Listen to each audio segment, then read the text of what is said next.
Bueno, muchas gracias por la invitación y por el honor de poder presentarme junto con Lucía y Susana, que para mí es una cosa extremadamente buena y positiva.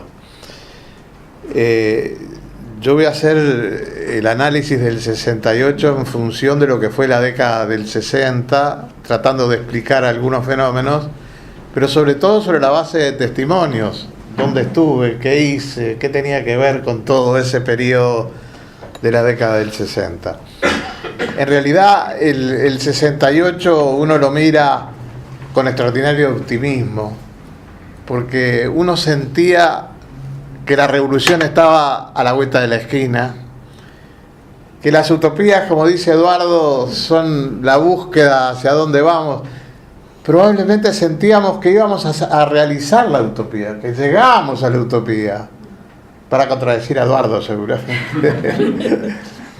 Entonces, desde ese punto de vista, hay algunos hechos que juegan ese papel, que nos daba ese optimismo y esa posibilidad de ganar espacios y generar procesos de cambio y de transformación muy relevantes. Si yo quisiera empezar la década del 60 en función de las influencias que se tuvo en América Latina, empezaría con la Revolución Cubana. Y como testimonio, yo estuve en diciembre del 60 en Cuba, sentí el entusiasmo enorme que significaba los discursos de Fidel. Era el segundo año y empezaba el año de la educación.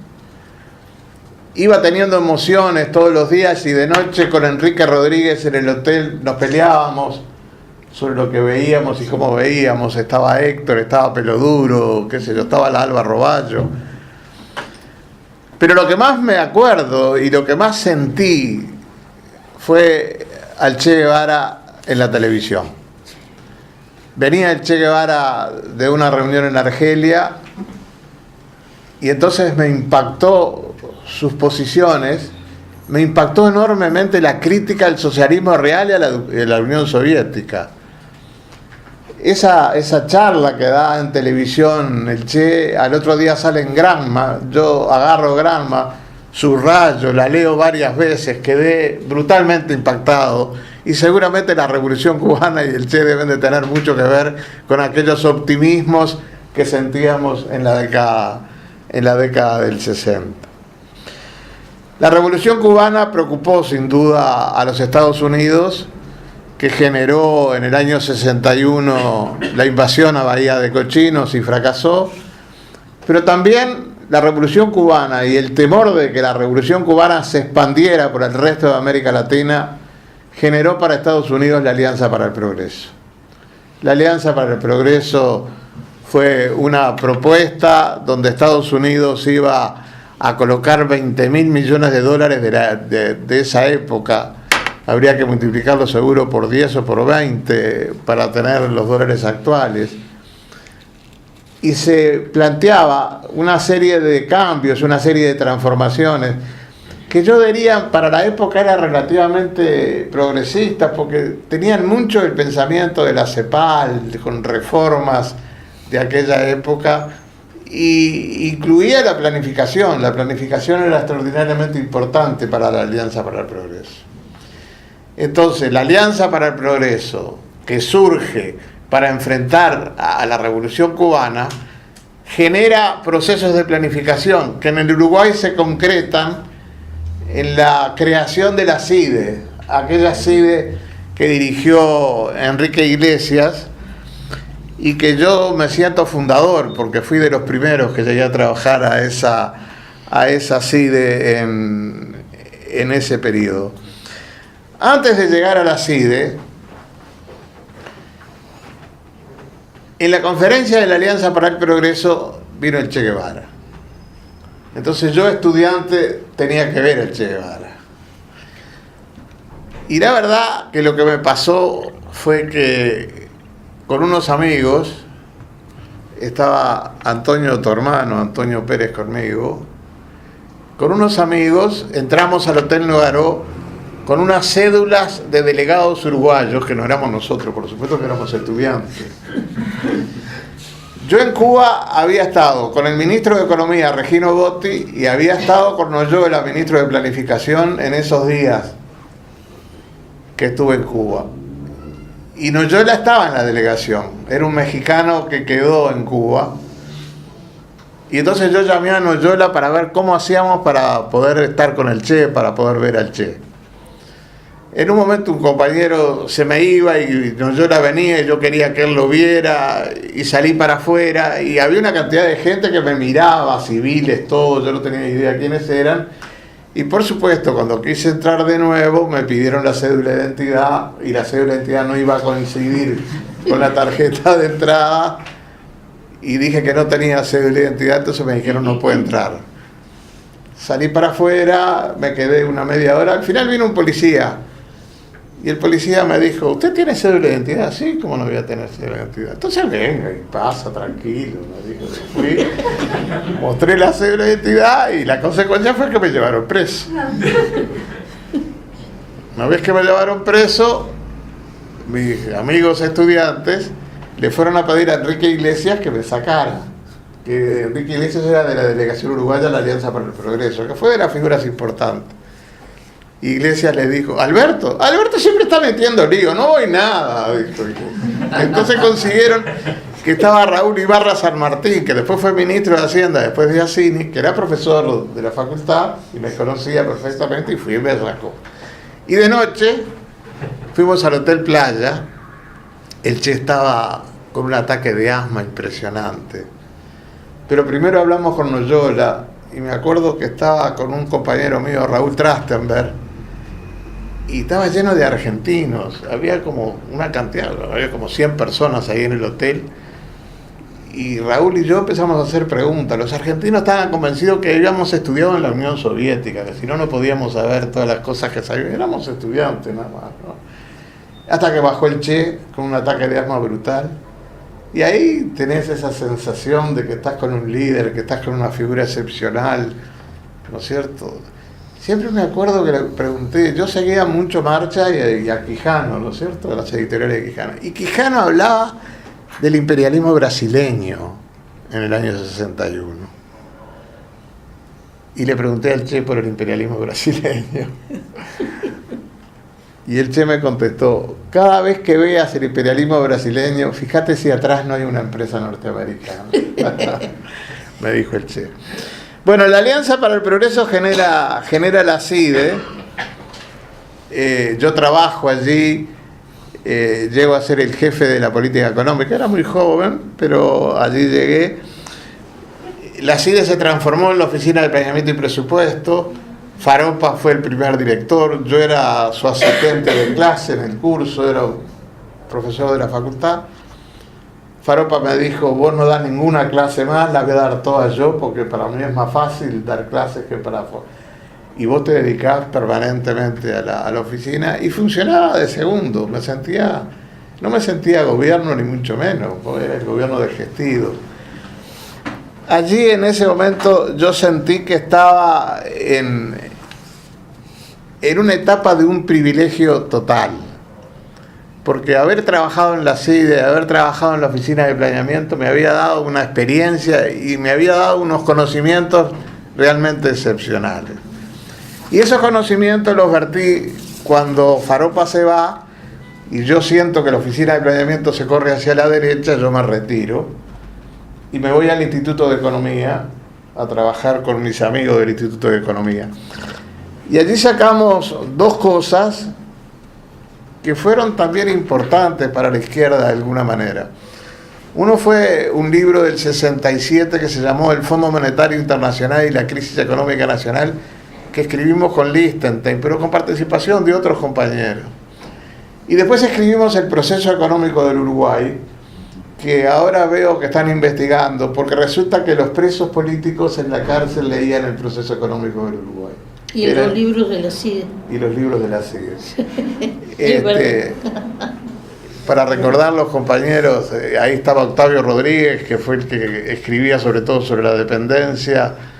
Estaba Raúl Vigorito y Raúl Trachtenberg, que escribieron el capítulo agropecuario y trataban de demostrar qué tipo de reforma agraria había que hacer, porque la tecnología del momento no permitía mejorar la rentabilidad. Lichtenstein, que hizo la parte de inflación, un poco con cosas mías, yo que hice la parte de la coyuntura, y como yo en marzo del 68 había previsto en un semanario del Partido Socialista, que creo que en ese momento era el Oriental, había previsto la devaluación, que fue la devaluación de la infidencia en abril del 68, Nicolás Rey me pedía si iba a haber devaluación de nuevo o no. De manera que yo inventé una devaluación que no se dio hasta el año 72. Pero era un libro que ustedes ven la tapa y dice Instituto de Economía. No aparecen nombres. Y los nombres no aparecen porque era la forma de demostrar que era en equipo y que se veía adentro el chiquito, decía, esta parte la escribió fulanito y esta parte la escribió menganito. Entonces, esto me parece como una cosa, con información de la CIDE, de la Oficina de Planeamiento y los libros que escribimos en el Instituto de Economía, yo empecé a analizar lo que fue la situación económica de la década del 60 y la situación política de la década del 60. Tal vez vale la pena que les cuente también los trabajos que hicimos con la CNT en ese momento, que acababa de alcanzar la unidad. En realidad, en la CIDE, en la delegación extranjera de la CIDE, había un chileno muy querido, Ricardo García, que él había escrito un libro y trabajaba para la Central de Trabajadores Chilena, y él nos contactó a todo este núcleo del Instituto de Economía, que estábamos en la CIDE en ese momento, nos contactó con la Central, con el Pepe del IE y con Héctor Rodríguez. De manera que participé en la elaboración del Congreso, en el Congreso del Pueblo del año 65, tomando ideas de la CIDE, pero estatizando, yo estatizaba. Que la CIDE no estatizaba, ¿no es cierto? Yo los iba estatizando en el programa del Congreso del Pueblo. Y tuve una experiencia con el movimiento sindical que me dio la pauta de cómo funcionaba la Unión Soviética en ese momento. Había una conferencia de comercio internacional en favor de los pueblos que se hacía en Budapest.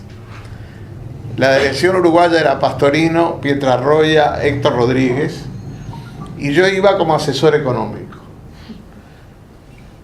Y me leí los libros de Previ, de la UNTA, iba como una formación de primera. Llegamos a Budapest y pedimos los materiales y me dijeron, no, quédense tranquilos, paseen este fin de semana y el lunes le entregamos todos los materiales. Cuando el lunes nos entregaron los materiales, nos entregaron las bases para la discusión y nos entregaron todas las resoluciones ya por escrito. Pastorino me había explicado que nosotros teníamos que seguir la línea de los franceses, que eran los comunistas ortodoxos, y nada que ver con los italianos, que eran más heterodoxos. Y miramos las resoluciones, nos miramos con Héctor Rodríguez y dijimos, esto no puede ser, hay que discutir las resoluciones. Entonces habló Héctor, hablé yo y conseguimos una comisión. Y Héctor me dijo, tú con tus conocimientos vas a ir a esa comisión y vas a dar todas tus ideas. De pronto Héctor Rodríguez me dice, Alberto, se cambió, aparte de las resoluciones, va a haber alguna discusión política de algún tema, así que tengo que ir yo. Y yo, que era muy joven, me sentí desplazado, cómo era que no me dejaban a mí, que iba a ir Héctor y qué sé yo. Cuando fuimos a la comisión y Héctor empezó a hablar, yo me di cuenta que decía lo que yo iba a decir, pero infinitamente mejor de lo que decía yo. Héctor era un genio, era un dirigente sindical de primerísimo nivel. Cuando conseguimos la primera resolución, que generábamos cambios a la resolución original, Héctor me dijo, léela. Pero Héctor, si ya conseguimos, léela, Alberto. Lo leo y no había ninguna modificación. Venía el original. Y empezamos a protestar. digo para recordar, dominaba la Unión Soviética, sin duda, sí. Y fue una experiencia también para entender cómo estaba funcionando el socialismo real en esa etapa histórica.